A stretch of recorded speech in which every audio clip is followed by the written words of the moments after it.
탄핵 반대 집회를 주도했던 태극기와 십자가의 동맹을 보면서 자괴감을 느끼는 기독교인들에게 기독교는 민주주의를 싫어하는지, 아예 관심이 없는지, 아니면 기독교도 민주주의를 지지하는지 답답하고 궁금한 시민들에게 호모 요쿠스의 저자 이병주 변호사가 시원한 질문과 명쾌한 답변을 제시합니다. 박근혜 사태와 기독교의 문제, 기독교인들에게 민주주의는 무엇인가? 도서출판 대장간. 100년 이상 살 수 있는 장수 어종, 캐비아를 낳는 어종으로 더욱 유명한 철갑상어. 이 철갑상어를 진액으로 만들었다는데 그 이름하여 사랑어. 오메가3, 필수 아미노산, 각종 미네랄, 컨드로이친 등 100년 장수 철갑상어를 진액으로 한 컵에. 좋다, 좋아. 철갑상어 진액 사랑어. 스태미나가 콸콸콸. 검색창에 사랑어. 건강에 뭘 좀 아는 사람이라면 자, 따라해보세요. 하나 둘셋넷 건강해져라 건강해져라 건강해져라 건강해져라 가족 건강에도 부모님 선물도 건강종합몰 정관장몰. 텍스토머 정품을 꼭 확인하세요. 우리 집 방충망 바꿨어요. 미세벌레 덤벼봐 먼지 모두 덤벼봐 촘촘해서 촘촘만 방충망은 촘촘만 예쁘고 통풍까지 좋아요. 방충망은 촘촘만 주식회사 텍스토머. 텍스토머 정품을 꼭 확인하세요. 우리 집 방충망 바꿨어요.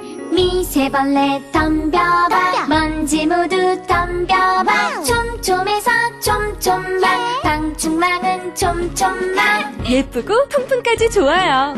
방충망은 촘촘만 주식회사 텍스토머.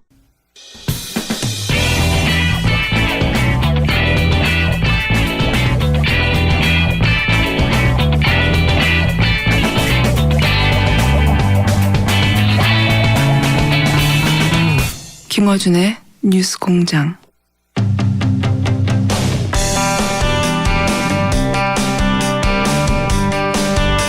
이부진 호텔 신라 사장의 이혼 재판 과정에서 이 사장이 편법 상속을 인정했다, 이런 이야기가 나왔습니다.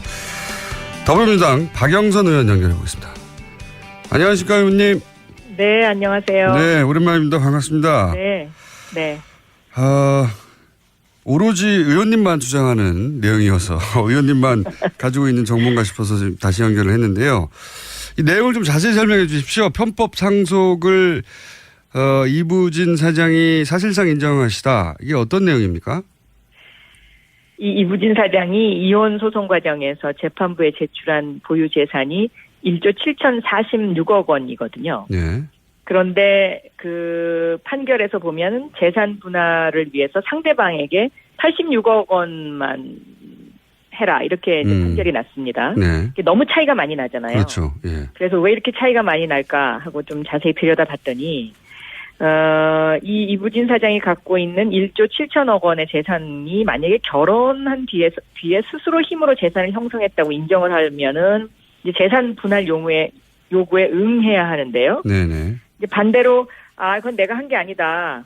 우리 아버지가 했고 삼성그룹의 도움으로 재산을 형성했다. 이제 이렇게 얘기하면 이게 이제 재산 분할을 하지 않아도 되는 이런 상황에 처해진 거죠. 그렇군요. 그러니까 재산의 대부분을 이건희 회장, 아버지인 이건희 회장과 삼성그룹의 도움으로 재산을 형성했다. 이제 네. 이렇게 주장을 지금 하고 있는 것입니다.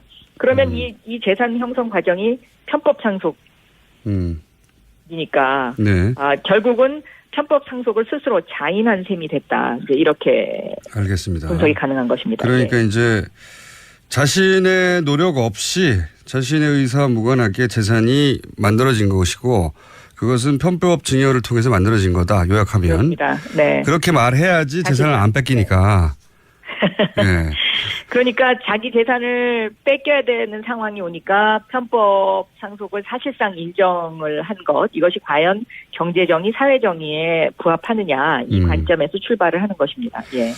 그래서 이제 의원님 여기서 한 발 더 나가서 그렇게 편법 혹은 불법을 통해서 자산을 취득한 거라면, 그렇게 인정한 것으로 보이는데 그런 거라면 그러면 소위 이제 이재용법으로 환수할 수 있다 이렇게 말씀하시는 거죠? 그렇습니다. 이 불법이익 환수법을 좀 설명해 주십시오. 그러면.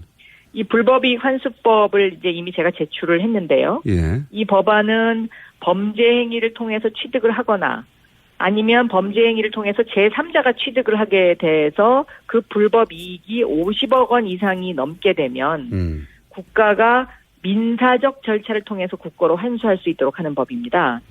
그러니까 그동안의 형사적 절차를 통해서는 대법원에서 뭐 이것이 뭐 해당되지 않는다는 등 여러 가지 이제 그동안의 사건들이 있었지 않습니까? 네. 그렇기 때문에 제가 이것을 민사적 절차를 통해서 국고로 환수할 수 있도록 그렇게 법안을 발의를 했습니다. 네. 그렇군요. 그러니까 지금 법을 어겨서 그런 재산 증여가 이루어졌고 법을 어겼다는 것은 뭐 불법이니까요. 그야말로. 그렇게 해서 제3자 이 경우에는 이부진 사장이 되겠군요. 예.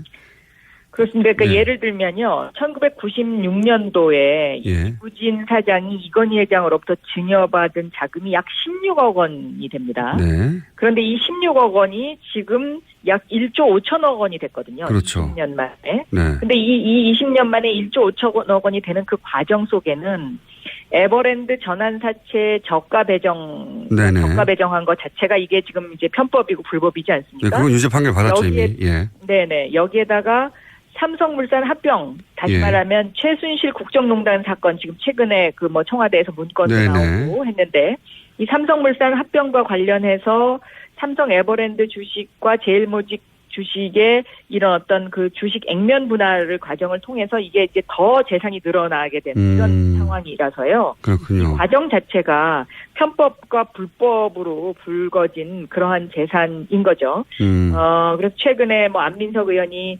최순실 그 재산 환수를 위해서 지금 동분서주하고 있는데 예. 그 법안과 제가 낸 불법이익 환수법이 같은 맥락상에 있는 법입니다. 네. 그렇군요. 그래서 그런 식으로 중간 과정에 그러니까 16억이 1조 7천억이 되어가는 과정 속에 몇 차례 불법들이 중간에 저질러졌고 네. 그것이 불법으로 얻은 이익이라고 하면 그렇다면 민사소송을 통해서 그 이익을 환수할 수 있다. 된다. 네. 아하. 특히 이 삼성 에버랜드 주식과 제일모직 주식과의 합병 과정에서는 이 합병 비율이 잘못됐다고 네. 이미 그 여러 지적이 있었고 이게 지금 문제가 되고 있지 않습니까? 네네. 그래서 이러한 어떤 이렇게 불법으로 취득한 이러한 재산을 그냥 사회가 용인해 준다면 앞으로도 계속해서 이런 식의 그 주식 그 합병을 통한 불법적인 행위가 계속될 것이기 때문에 이것은 여기서 단절을 하는 것이 필요하지 않나 저는 그렇게 보고 있습니다. 만약에 지금 말씀하신 불법이익 환수법이 실제 법제화가 되면 이부진 사장 경우에는 어느 정도 환수가 가능할 거라고 예상하십니까? 이부진 회장 경우에는요. 지금 삼성물산과 제일모직 사건을 빼면요. 왜냐하면 네. 그건 아직까지 지금 뭐 이것이 얼마다라고 계산하기가 조금 힘들어서요. 예. 삼성 SDS 주식은 지금 확실한 이 불법 내지 편법이라는 것이 나와 있는 것이기 때문에 현재로서 삼성 SDS 주식 158만 주 약 3천억 원이 환수가 가능한 아주 3천억이요? 최소한 3천억 원이 환수가 가능합니다. 예. 국고 환수가 가능하다 3천억이니. 예. 대단한 액수네요. 입법화가 가능할까요? 이것은 결단의 문제입니다. 그러니까 우리 국회의 법사위 의원들이요. 이 법이 뭐 그 소급 적용에 문제가 있다는 등 이런 이제 여러 가지 핑계를 대서 이 네. 법을 심의조차 하지 않고 있는데 예. 저는 그 심의조차 하지 않고 있는 것 자체가 어떤 그 특정한 재벌의 압력에 굴복하는 것이다라고 저는 그렇게 보고 있습니다. 저는 이런 어떤 불법이익 환수법이 선진국에서도 이런 그 민사적 절차를 통해서 국고로 환수할 수 있도록 이미 통과된 경우가 있기 때문에 이것은 사회 정의와 경제 정의의 가치를 어떻게 생각하느냐에 대한 결단의 문제다라고 저는 보고 있습니다. 알겠습니다. 저희도 이 법안에 대해서 관심을 계속 가지기로 하겠고요. 또 한 가지 또 의원님한테 여쭤보고 싶은 것은 이것도 역시 의원님 발로 나왔던 보도인데 이부진 그 관련 보도도 의원님 발로 나오고 후속 보도가 없고 이것도 후속 보도가 없어서 의원님한테밖에 여쭤볼 수가 없습니다. 이게 뭐냐면 국세청이 삼성 이재용 부회장의 5천억 해외 비자금을 자진 신고하는 기간을 만들어서 그 기간 동안 5천억에 대한 과태료 등을 면제해 준 거 아니냐라는 의혹을 제기하신 바가 있어요. 근데 이 후속 보도가 전혀 없어서 네. 우선 요 내용을 간략하게 먼저 설명을 해 주십시오. 어떤 내용인지. 이게 뭐냐면요. 이제 네. 2015년도 그러니까 2015년도 9월 달에요. 당시에 최경환 장관과 법무부 장관이 기자회견을 합니다. 예. 그러니까 해외에 신고하지 않은 재산을 신고를 하게 되면 세금도 안 내도 되고 또 그동안의 외국환 거래법 등등 또 조세 포탈 또 국외로의 재산 도피 이런 범죄에 대한 형법상의 문제가 되는 것도 관용을 베풀어 주겠다라는 이런 기자회견을 그러니까 담화문을 발표를 하게 되는데요. 예. 이게 전무후무한 사실이거든요. 저도 이런 예, 물어보니까 전무하다고 하더라고요. 예. 네네. 그래서 이 기간을 2016년 3월 31일까지 6개월간으로 합니다. 예. 이거 자체가 저는 굉장히 좀 이상하다고 생각합니다. 왜냐하면 이 당시가 최순실 사건이 정점에 이르던 그 시점하고 굉장히 유사한 그 시점이거든요. 삼성과 최순실이 이 건과 어떤 뇌물을 주고받는 거 아니냐 하는 의혹이 있는 기간이죠. 예. 그래서 상당히 저는 이 부분에 있어서 의혹을 제기할 만한 그런 여러 가지 이유가 있다고 생각하고요. 이 당시에 신고된 신고 액수가 2조 원이 넘습니다. 네. 그런데 국세청이 2조 원이라는 액수를 신고받아 놓고 세금을 부과한 것은 1,500억밖에 되지 않습니다. 그 중에서. 네네.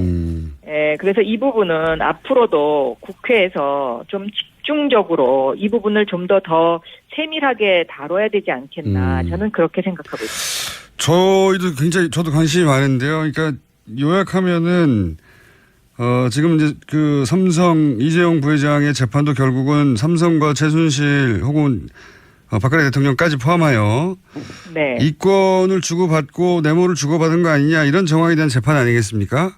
그렇습니다. 네. 예. 그런데 이제 삼성이 최순실 씨에게 제공한 것은 현금 등등인데 그러면 반대급부로 삼성이 가져간 것은 이 합병에서의 혜택 외에도 다른 것도 있을 수 있지 않느냐 이런 의혹이 있을 수 있는데 이게 이제 그런 의혹이 가능하죠. 그리고 또 최순실 씨의 해외 자산 부분에 관한 것도 여기에 좀 포함되어 있지 않나 하는 그런 의문점을 충분히 가질 수 있는 그런 대목입니다. 네. 그러니까 하나는 삼성의 해외 비자금을 합법화하는 루트를 만들어준 거 아니냐 하는 의혹 하나하고 네, 네. 혹은 이 삼성 해외 비자금의 이름으로 해외에 있던 자금 일부가 최순실 혹은 뭐 관련된 자금 일부가 국내 들어온 거 아니냐.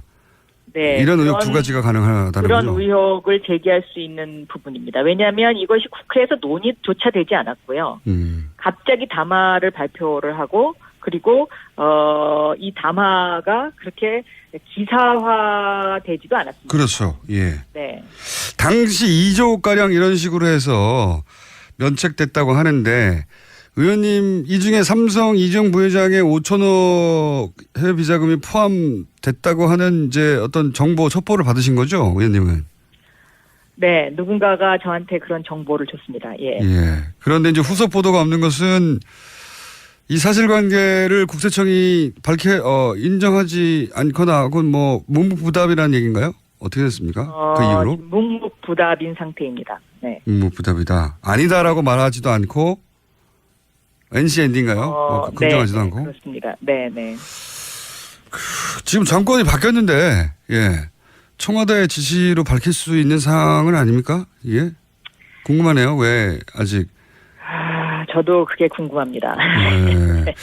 어쨌든 지금 막혀 있는 상태네요. 의원님 네, 문제 제기를 하셨고 사실이라면 사실관계를 따져서 이제 밝힐 일인데 이런저런 의혹이 가능한 상황에서 의원님 문제 제기 이후로 이제 후속 보도가 저희가 한번 짚어봤고요. 네네. 이 부분은 어떻습니까? 어제 한 가지만 더 여쭤보겠습니다. 문무일 어제 검찰총장 후보자 인사청문회가 어제 있었는데. 예. 네. 이 부분, 여기서 이 대목은 문제였다라고 짚어주시고 싶은 부분 있으십니까 혹시? 저는 문무일 검찰총장 후보자가 이 수사권과 기소권에 관한 부분에 대해서 발언하신 부분은 상당히 우려가 됩니다. 그러니까 판사가 재판하지 않고 판결을 선고할 수 없듯이 검사가 수사하지 않고 기소 여부를 결정할 수 없다. 이렇게 이야기를 했는데요. 네. 이 수사권과 기소권이라는 것은 완전히 다른 것이거든요. 네. 그러니까 기소를 한다는 것 자체가 수사가 제대로 됐는지를 재판하는 거하고 똑같은 것입니다. 네. 그래서 수사권과 기소권이 분리돼야 권력기관 간의 견제와 균형이 이루어지는 것이죠. 그리고 문재인 대통령의 공약사항에 들어있는 검사의 2차 수사권, 이 네. 2차 수사권이라는 것은 1차적으로 수사가 제대로 됐는지의 여부에서 제대로 되지 않았다고 생각했을 때 발동되는 것이 2차 수사권인데요. 이런 부분에 있어서 문무일 검찰총장 후보자가 검찰 조직의 논리를 그대로 대변했다는 것은 고양이가 계속 생선을 안고 가고 싶어 한다라고 이렇게 비유할 수 있겠습니다.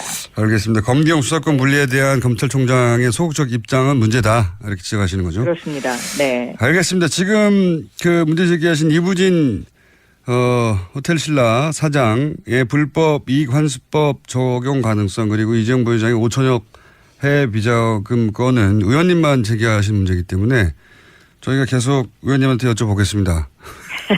네. 새로운 소식 나오면 저희한테 네. 먼저 연락 주시고요. 네. 더위에 건강 조심하세요. 네, 감사합니다. 네. 의원님, 네. 서울시장 나가십니까? 그런 얘기는 다음 기회에 질문해 주시면 감사하겠습니다. 알겠습니다. 네. 감사합니다. 예. 박영선 의원이었습니다. 안 나가신다는 말씀 안 하시네요. 예. 아, 또 떨어졌어. 너 또 입사 시험 봤어? 아니, 차량용 핸드폰 거치대 말이야. 여러 개 사봤는데 실패의 연속이야. 떨어지고 시야 가리고 운전석에서도 멀고 뭐 좋은 거 없을까? 싼 것만 찾으니까 그렇지. 제대로 된 거 하나 사서 편리하게 쓰는 게 더 낫지. 그런 게 있어? 그럼 있지. 1, 2, 3 할 때 2. 힘 세다 할 때 힘. 2 힘. 투 힘? 2배로 힘이 세다는 건가? 네이버 검색창에 2 힘을 검색해보세요. 오빠, 우리 어디 가는 거야? 정수 가지. 와, 우리 말 타러 가는 거야? 그렇게 좋아?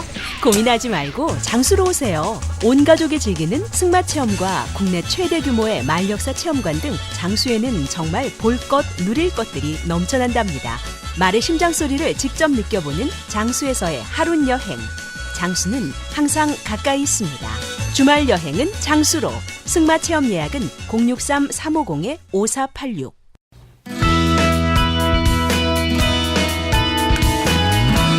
뉴스공장 어제부터 태양광 짚어보고 있습니다. 오늘은 서울시에서 이 태양광 미니 발전소를 보급한다고 해서 서울시 녹색에너지과 김창중 팀장 연결해서 자세한 사항 한번 들어보겠습니다. 안녕하십니까 팀장님. 예, 안녕하세요. 녹색에너지과의 김창중입니다. 예, 태양광 미니 발전소. 이게 어디다 설치하는 겁니까? 미니 발전소는 그 베란다에다 설치하는 거예요. 아파트 베란다. 예, 소형으로. 흔히 이제 미니 발전소라는 게 네. 그러니까 이제 그 주택이나 이제 옥상 가정에 설치할 수 있도록 그 소형량으로 제작을 해서 저희가 이제 그 생산된 전기를 가정에서 바로 쓸 수 있도록 그리고 이제 그 전기 요금 절약 효과도 가져올 수 있도록 한 시스템입니다. 그렇군요. 이 옥상에 크게 설치하는 거하고는 조금 그보다 좀 작은 건가 보죠? 그렇죠. 그 베란다에다가도 설치할 수 있도록 만든 아파트 베란다에다가. 예. 그렇군요. 예. 자, 그러면 가장 중요한 질문들 제가 해보겠습니다. 설치 비용은 얼마나 듭니까? 설치 비용은 저희가 이제 시민의 그 지금 호응도가 가장 높은 260와트 기준으로 260와트. 가격이 61만 원인데요. 61만 원. 저희 시에서 한 41만 5천 원 정도 보조를 하고요. 서울시에서 60만 원 중에 40만 원을 부담해요? 예. 훌륭합니다. 그러면 개인은 20만 원이 채 안 되지 않습니까? 부담하는 게. 거기에서도 또 자치구에 따라서 또 그 5에서 10만 원 정도를 또 추가 보조를 받을 수 있습니다. 각 서울시의 각 구별에 따라서 5만 원, 10만 원 더 준다. 예. 그러면 15만 원만 내면 되는 거네. 그렇죠. 그 정도 되는 거죠. 적게는 아예 10만 원밖에 안 되는 경우도 있겠네요. 그렇게 됩니다. 예. 이런 훌륭한 사업이 그래요?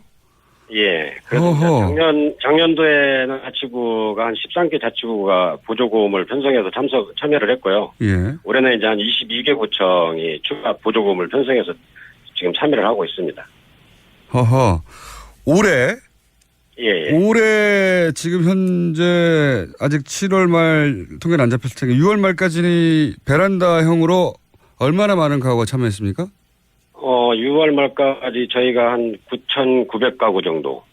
9,900. 그래서 지금 올해 그 서울시 미니태양광 쪽의 보급 금액이 예산 금액이 50억이었었는데요.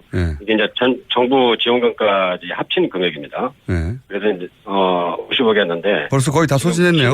7월 달에 거의 소진된 상태입니다. 그래서 이제 지금 추가 예산 확보 중에 있고요. 예.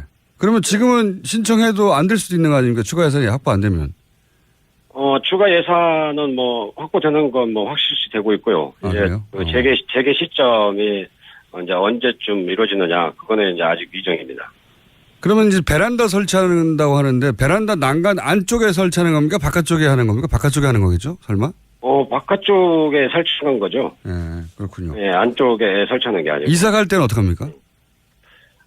이사 갈 때는 이게 분리가 탈부착이 가능하기 때문에, 이전 설치가 가능해요. 근데 이제 비용이 직접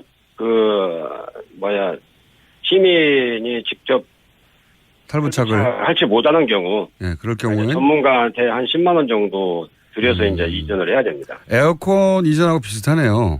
말하자면. 그렇다고 보시면 되죠. 예. 그렇군요. 근데 이런 건 어떻습니까?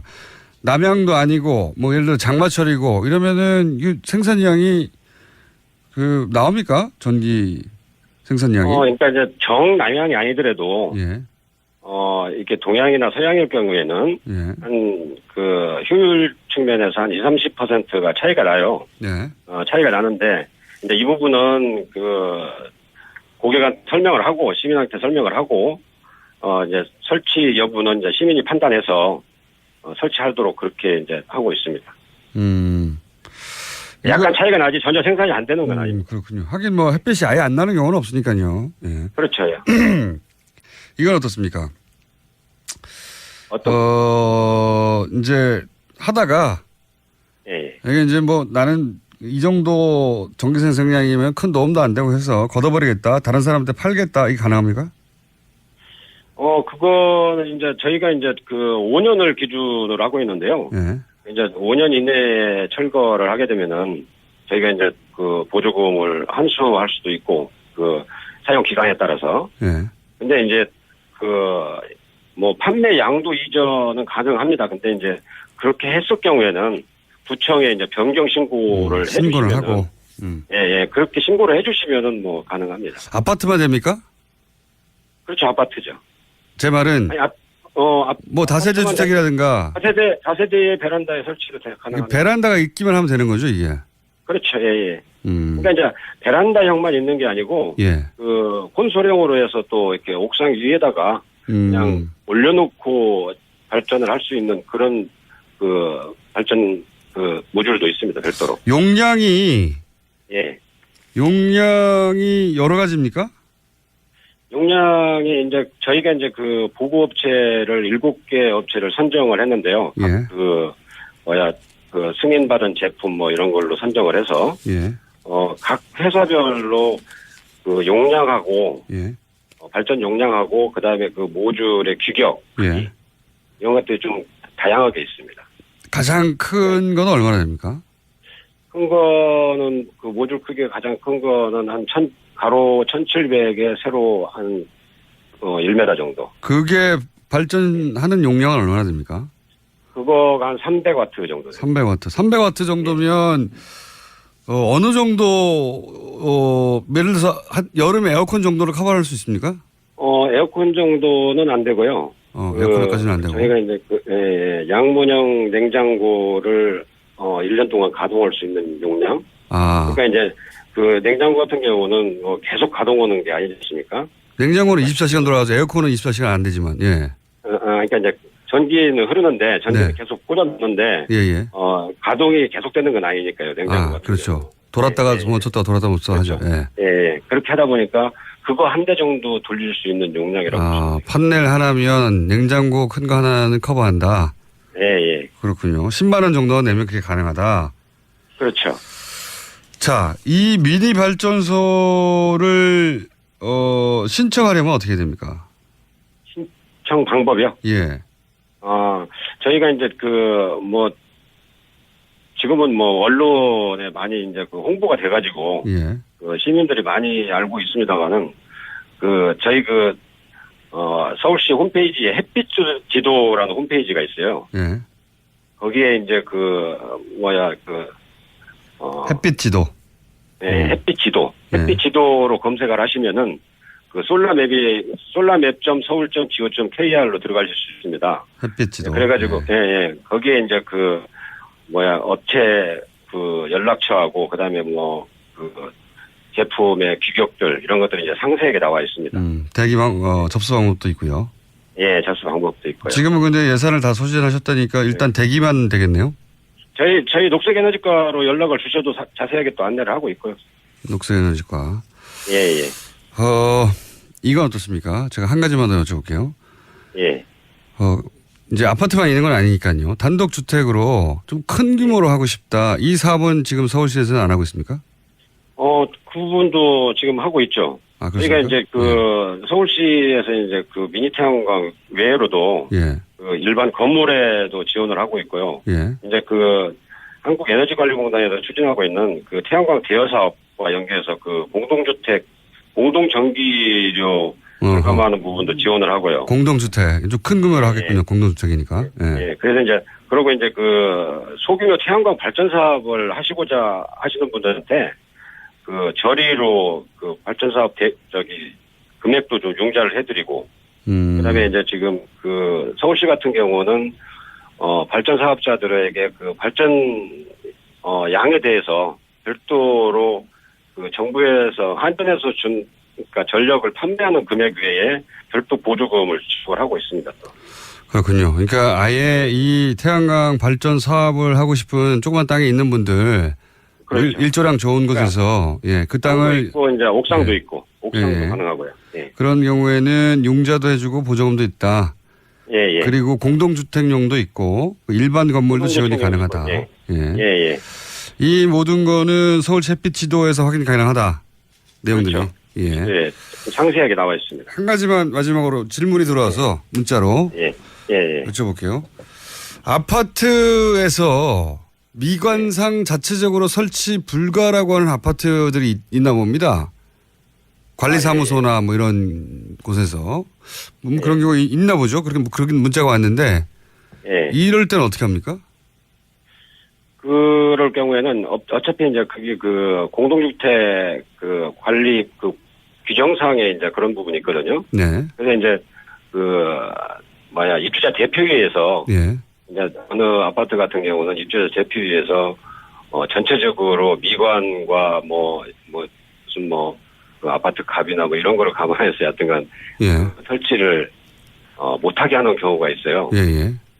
그런 경우에는 이제 저희가 이제 아파트 대표자 쪽에 이제 이렇게 협의도 하고 그러는데 이게 공동주택이다 보니까 저희가 이제 100% 관여는 할 수는 없습니다. 그렇군요. 그건 결국 주민들끼리 해결해야 될 문제군요. 예, 그렇게 됩니다. 공동주택이니까 권리도 다 n분의 1인데, 그렇죠. 다른 분들이 반대할 경우에는 서울시가 어떻게 할 방법은 없다. 예. 하긴 듣고 보니까 그러네요. 그건 서울시가 해결해 줄 문제가 아닙니다. 자, 그렇다고 합니다. 오늘 여기까지 듣고요. 저희가 이 태양광 관련해서 관심이 좀 갑자기 많아졌거든요. 그래서 혹시 새로운 소식 있으면 또 한번 연결하겠습니다. 오늘 말씀 감사합니다. 예, 감사합니다. 수고하십시오. 네, 지금까지 서울시 녹색에너지과 김창중 팀장이었습니다. 김창중.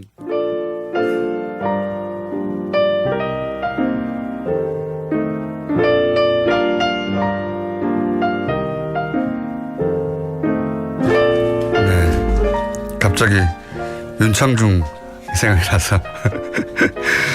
자, 불친절한 AS. 오늘 나오신 김상욱 전 국정원 직원에 대한 문자가 아주 많네요. 예. 흥미진진하다 이런 얘기들 많고요.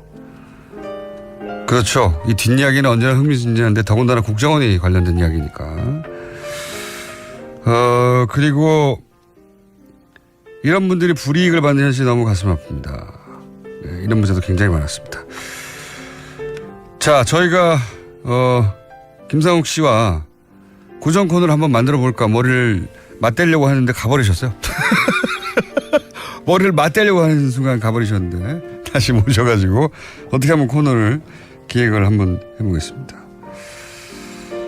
새벽 5시부터 생방 사수 중입니다. 새벽 5시는 안 들리는데 치앙마이라서. 예.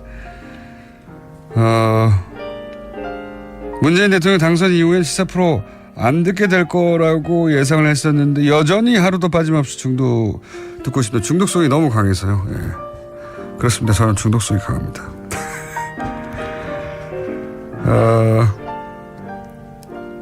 파리에서 문자를 보내려고 했는데 문자가 잘 안 가서 서울에 와서 보냅니다.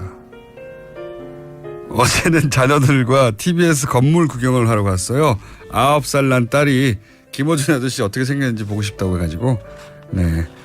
그냥 건물만 오면 저를 봅니까? 스튜디오로 쳐들어오셔야 됩니다. 14층입니다. 오시기까지 관문이 많습니다. 예. 자, 일본 하코네에서 듣고 있다. 멀리서 듣는 누가 누구 말에서 듣나 많은 문자 보내주셨고. 예.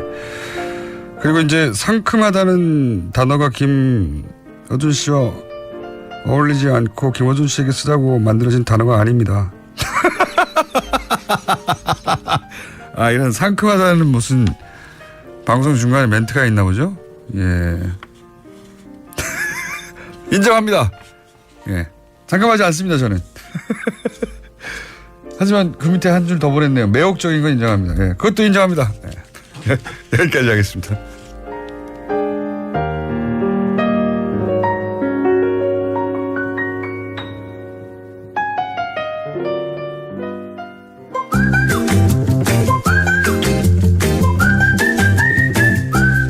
자, 지난주 한 주 건너뛰었습니다.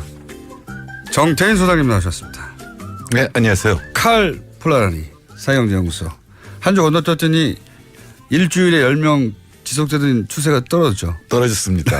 제로입니다. 사실은 제가 어제 어머니 생신 때문에 휴가를 냈기 때문에 확인은 못했지만 지난 2주간 제로라는 얘기를 전화로 들었습니다. 방송에 안 나오시면 제로예요? 그 전에도 마찬가지.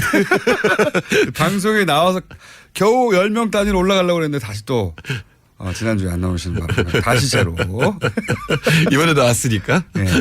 오로지 방송 때문에 가입된다는 게 입증되고 있습니다. 자, 칼 폴라라니 사회경제연구소. 자, 그 사이에 몇 가지 주요한 키워드들이 지나갔습니다. 최저임금 이야기도 나왔고 증세 얘기도 나왔고 최저임금 때문에 소상공인들이 굉장히 어렵다.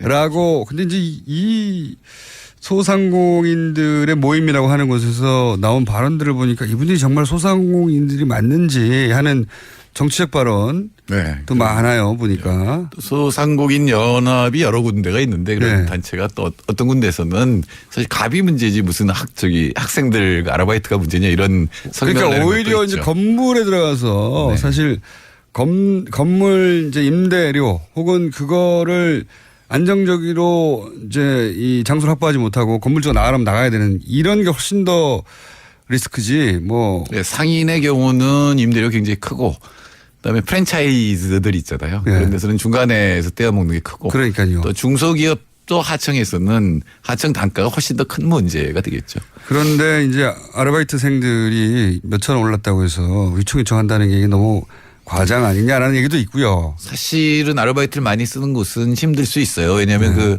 얘기를 들어보면 그 아르바이트 학생들이 받아가는 것보다 이 주인이 받는 게 더 적다. 그렇게 말하는 분도 있습니다. 네, 노동 시간은 더 많이 되고 이런 측면이 있는데 그렇기 때문에 실업자가 확 늘어날 거다. 고용을 줄여서 오히려 대학생들이 손해를 볼 것이다. 아르바이트하는 학생들이 손해를 볼 것이다. 이런 얘기들이 많이 나오죠. 이런 기사들을 보면 야, 이렇게 우리나라 영세 자영업이나 중소기업을 걱정하는 분들이 옛날부터 많았다면 우리나라 중소기업 천국이 지금 되지 않았을까 이런 생각이 듭니다. 그런데 실제로 그러면은 최저임금이 올랐을 때 고용이 줄어드냐 이게 제일 큰 문제인데 여태까지 세계적인 이 연구들을 쫙 모아보면 고용 효과의 변화가 없다. 그러니까 늘지도 않고 줄지도 않는다가 압도적으로 많고 한국도 사실은 마찬가지입니다. 근데 그 이유를 잘 생각해 보면 이래요. 특히 이제 이 최저임금이 문제가 되는 경우는 가령 우리가 이제 아르바이트 학생들을 생각해 보면 이 학생들은 단가가 올라가면 노동 시간을 줄여요. 그렇죠. 그러니까 등록금을 채우는 게 목표지 돈을 많이 버는 게 재벌이 되는 게 목적이 아니거든요. 그러니까 자기 노동 시간을 줄이면 그럼 사실은 다른 사람들이 일자리가 생길 수도 있거든요. 그래서 고용에 영향을 크게 못 미치는 거고 또 하나는 제가 꼭 말씀드리고 싶은 거는 우리 편의점이나 이런 걸 보면 밤새 하잖아요, 영업을. 근데 밤새 특히 이제 새벽 시간에 거기 그때도 학생들이 있어요, 보면은. 근데 이 학생들 월급이 나올 만큼 물건이 팔릴까요?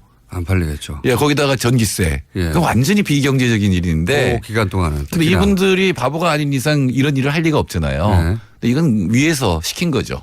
밤새도록 열어라고 시킨 거죠. 그렇죠. 예, 그런 것들은 오히려 손해를 보는 거예요. 그게 그 가게의 컨셉이니까요. 24시간. 네. 근데 사실 24시간 할 이유가 별로 없거든요. 그걸 줄이고 정말로 밤에 필요한 사람은 돌아가면서 하면 되잖아요. 가령 이제 한 동네에 3개가 있으면 3개가 돌아가면서 밤에 좀 열어놓는 역할을 하고 이렇게 하면 경쟁 구도라. 네, 그게 이제 제세 딜레마이기 때문에 그런데 이런 건 사실 시민들이 요구를 해야 돼요. 시민들이 약간의 편의를 위해서 많은 낭비가 이루어지는 걸 그냥 놔두고 또 그것 때문에 또 이제 이 임금에도 영향을 미치거든요. 예, 사실 이 편의점이라는 게 미국에서 왔지 않습니까? 컨셉이. 근데 이제 똑같은 백인들인데 유럽에 가면 편의점이 없어요. 그래서 없죠. 4시에 문 닫는데 노르웨이. 오후에 뭐 4시에서 7시 사이에 가게 문을 닫아버리니까 편의점이 없으면 정말 불편할 것 같은데 금방 정합니다. 예. 뭐 약간 미리 사놓으면 되는 거기 때문에 사실 미국도 밤새도록 하는데 그렇게 없어요. 우리나라하고 일본이 특히 많이 있지. 뭐 어쨌든 세븐일레븐이나 이런 것들이 이제 미국에서 처음에 특히 뉴욕 같은 곳에서 불이 꺼지지 않는 도시에서 시작된 건데 그거 굉장히 익숙해졌죠. 골목골목으로 이제 들어왔으니까 구멍가게들이 사라지고 그걸 편의점이 대체하는 거라고 우리나라에서는 보면 될 것 같은데. 여하튼 최저임금이 고용을 줄일 것이다. 이렇게 단정적으로 얘기를 하는데 그게 이제 경제 원론으로 생각하면 그렇지만 실제로는 전 세계적으로나 우리나라에서 고용 효과는 그렇게 크지 않다. 다만 소득 효과는 큽니다. 지금 이번에 16.8% 올랐는데 그렇게 되면 한 달에 약 4천억 원 정도의 소비가 늘어날 수 있어요. 그럼 1년에 4조 8천억인데 지금 슈퍼리치 증세보다 더 효과가 클 수 있는 거죠. 그러니까 소득주도 성장론이라는 게 돈이 있어야 쓰지. 특히 가난한 사람들의 돈이 많아져야 된다라 소득주도 성장론이. 그렇죠. 돈이 있어야 쓰고 그리고 그래야지 기업이 다시 돌아가고 하는 건데 뭐 그거의 첫 출발인 거죠. 이걸로 다 해결되지는 않을 물론 그게 이제 소비를 늘리고 부자들의 돈이 줄어드는 거 사실 가부의 이익이 줄어드는 거지 지금 편의점주나 이런 데가 망한다고 보기는 어렵거든요. 그러니까 다른 어떤 경제 민주화 정책하고 이제 같이 가야지 최저임금 인상이 효과를 볼 수가 있는 거죠. 근데 이제 뭐 그렇게 해서 아르바이트가 굉장히 많아서 어려운 분 가게도 분명히 있긴 있을 수 있는데 소상공인 전체 그런 건 아닌데 소상공인 전체를 대변하는 듯한 어떤 단체는 이제 여당의 실력 행사 혹은 그러니까 정치적 발언에 가까운 발언을 굉장히 많이 하는 그런 단체도 있습니다. 의구심이 좀 드는 단체도 있고요. 예. 누가 시켰나 이런 생각이 드는. 자, 또 하나가 증세예요. 이게 증세는 뭐 나올 수밖에 없는. 네, 그리고 이게 근데 굉장히 빨리 나왔어요. 가장 정치적인 문제예요. 그러니까요. 예. 증세 문제는 항상 모든 정권이 부담스러워해왔고 어려워해왔고 정면으로 승부하기를 곤란해하는 문제인데. 제가 정권을 잃는 확실한 100% 확실한 하기에 정권을 잃는 방법을 하나 알고 세금을 있는데. 확 올려버리는 거죠. 아니요. 부가가치세를 올리면 돼. 그중에서도. 그럼 100% 진짜로 100% 실각하더라고요. 정권들이. 더 확실한 방법은 담배값을 매년 올리는 거예요. 아, 그거는 잘 모르겠어요. 잘 모르겠는데. 어쨌든 이제 이 증세에 대해서 어제 한 그 여론조사에 따르면 이번에 이제 정부가 아이디어로 내놓은 5억 이상 그리고 2천억 이상 이익을 내는 재벌과 5억 이상 버는 과세 표준 2천억 이상 5억 이상이죠. 예. 네.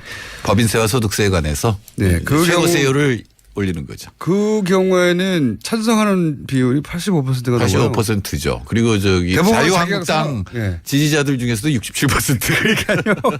자유한국당조차 예. 나랑은 상관없는 거 아니냐. 확실하게 상관없죠. 그러니까요. 0.02% 대상이니까. 0.0이에요? 0.1도 아니고. 법인세의 경우. 그러니까 확실하게 상관이 없는 거죠. 근데 이거는 사실은 원래 대선 때도 민주당, 그러니까 문재인 후보가 증세에 대해서는 굉장히 머뭇머뭇했어요. 맞아요. 근데 그때의 민주당 공약부터도 대폭 후퇴한 겁니다. 그렇군요. 예, 원래는 3억 이상이었고 소득세의 경우 법인세의 경우에는 500억 이상이었거든요. 근데 각각 5억 2천억으로 이렇게 후퇴한 거죠.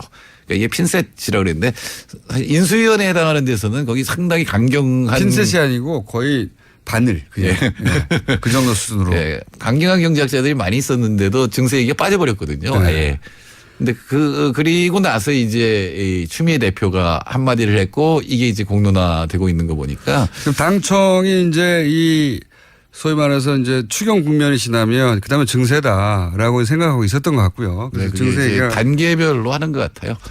사실은 참여정부 때랑 비교해 보면 참여정부 때는 청와대가 주도했거든요. 그리고 사실은 여당도 반대하는 상황이었는데 그걸 반면 교사로 삼아서 이번에는 좀 당이 먼저 주도하게 이게 정치적 문제라는 걸 확실히 인식을 하고 정치적 과정을 밟는 게 아니냐 이런 생각이 듭니다. 그리고 당시 종부세 같은 경우에도 대상자들은 0점대였거든요. 네. 1%대였죠. 네. 그러니까 99%는 찬성해야 되는 법안인데 사실 그때 이제 언론 관리도 제대로 못했고 메시지 관리도 잘 안 됐고 그리고 당시 야당이었던 그때는 신한국당입니까? 신한국당이 여론조를 잘했던 거고요. 한나라당이었던 것 같고요. 한나라당이었던 거요. 여론조를 잘한 거죠. 그때 나온 말이 세금 폭탄이었고 그러니까요. 이번에 아니나 다를까 자유한국당도 세금 폭탄을 들고 나왔죠. 세금 폭탄 그다음에 세금 폭탄이라고 하기엔 대상자가 너무 적으니까 이번에는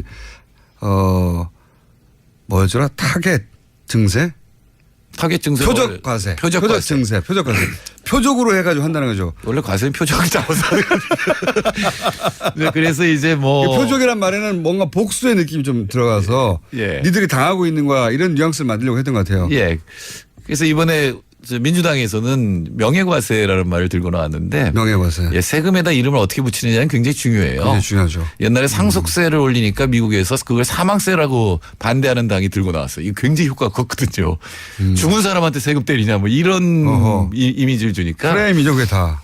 근데 우리나라 이 슈퍼리치들 부자들이 지금 돈을 더 내자는 거 아니에요? 그러니까 이제 명예롭다라는 건데. 그거 2% 인상이에요 그것도. 겨우. 이름을 좀 더 멋있게 지을 수도 있을 것 같아요. 그러니까 우리나라에 존경받는 부자가 별로 없는데 경주 최부자라든가 유일한 선생님. 최근에 오뚜기 부상하고 있습니다. 뭐 그 정도면 그분들 이름을 붙여도 될 것 같아요. 물론 후손들의 허락을 받아야 되는데 아니면 최부자세라든가 최부자세. 유일한세 그리고 우리 김어준 총수 앞으로 돈도 많이 벌고 세금도 많이 내면 김어준세 뭐 이런 굉장히 명예로운 이름이에요. 최부자세 괜찮네요. 저 이름 한번 그러면 공모해 봐야 되겠습니다. 이미 뭐 김경수 의원이 공모를 했어요. 그래서 내가 거긴 영향력이 없고요. 그렇군요. 여기가 저희가 요새 공모하는 게 많네요. 태양광도 지금 어디 설치해든지 공모하고 있고 과세 제목 명예과세. 국민들이 확실히 알아야 될 것은 지금 이제 복지를 확실히 늘려야 된다에 대해서는 동의가 됐잖아요. 그러려면 세금을 많이 내야 됩니다. 지금 OECD 국가에 비해서 한 7% 덜 내고 있거든요. 조세 부담률이. 그러니까 우리 조세 부담률이 한 18% 내고 있는데 원래 문재인 후보가 약속한 건 21%까지 늘린다는 거였어요. 그러니까 3%. 근데 1%가 15조예요. 그러니까 45조를 늘려야 되는데 이번 증세안은 3조 8천억이거든요. 그러니까 4조가 채 안 되는. 그러니까 15조를 늘려야 되는데. 근데 이것도 이렇게 사실은 이 여론전 그러니까 85대 15 정도의 비율로 찬성하는 거기 때문에 언론도 8.5대 1.5로 이렇게 보도를 해야 되는데 1대1이 되는 듯이 보도하고 있거든요. 그쪽이 1대1이 세요. 없죠. 우리 저 가동률이라든가 사실은 훨씬 더 보수 매체가. 높죠. 예, 보수 매체가 훨씬 더 장악력이 크기 때문에. 자, 요 주제는 저희가 앞으로도 몇 번 더 다뤄야 될 것 같습니다. 오늘 여기까지 하겠습니다. 정태인 소장님이었습니다. 감사합니다. 네, 감사합니다. 김어준이었습니다. 내일 뵙겠습니다. 안녕.